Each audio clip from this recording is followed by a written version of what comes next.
Hello student, in this video I will teach you chapter 11 mensuration of class 8 and we're going to discuss the area of rhombus. Before discussing the area of a rhombus, let's recall all the properties of a rhombus.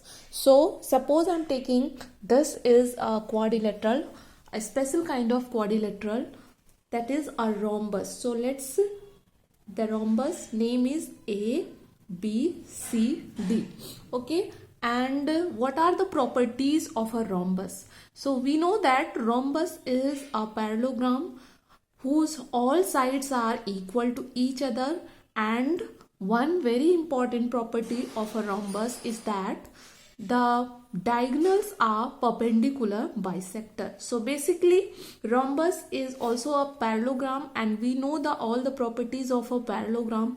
Same, all the properties of a parallelogram also applicable for the rhombus.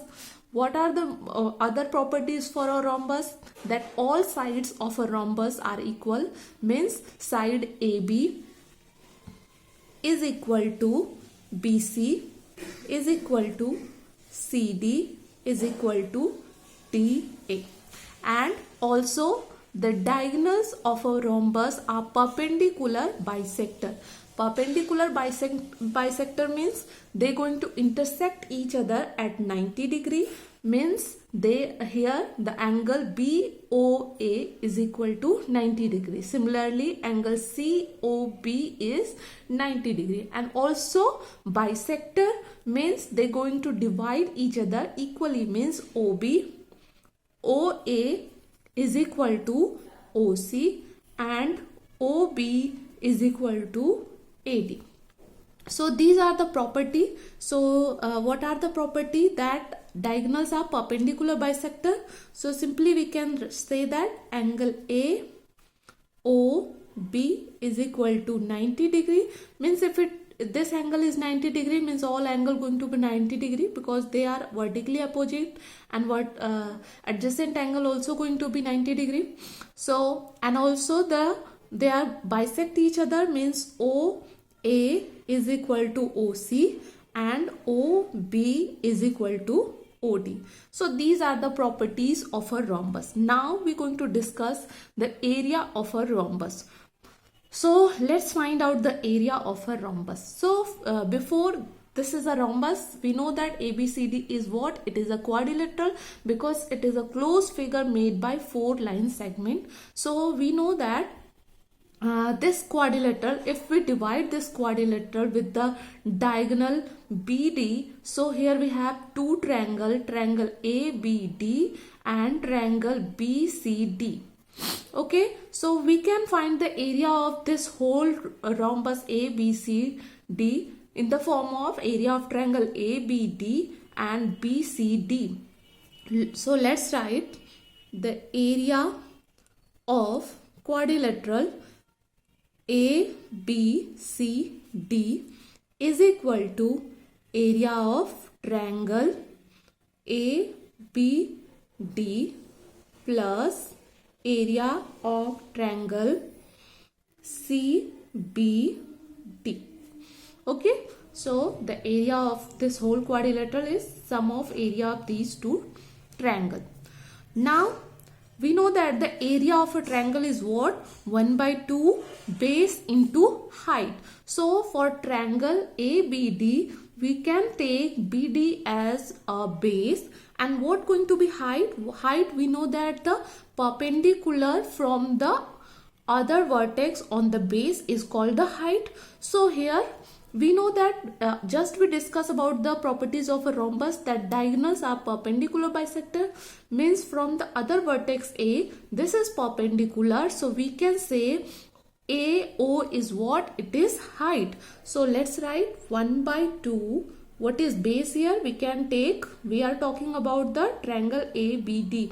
So base is BD and height is what? AO, plus similarly area of this triangle CBD, 1 by 2, same thing, base we can take BD, and height we can take as C BO. Why? Because again this is from the opposite vertex. This angle is 90 degrees. So perpendicular from opposite vertex on base is called as height. So we can take OC is what? It is height.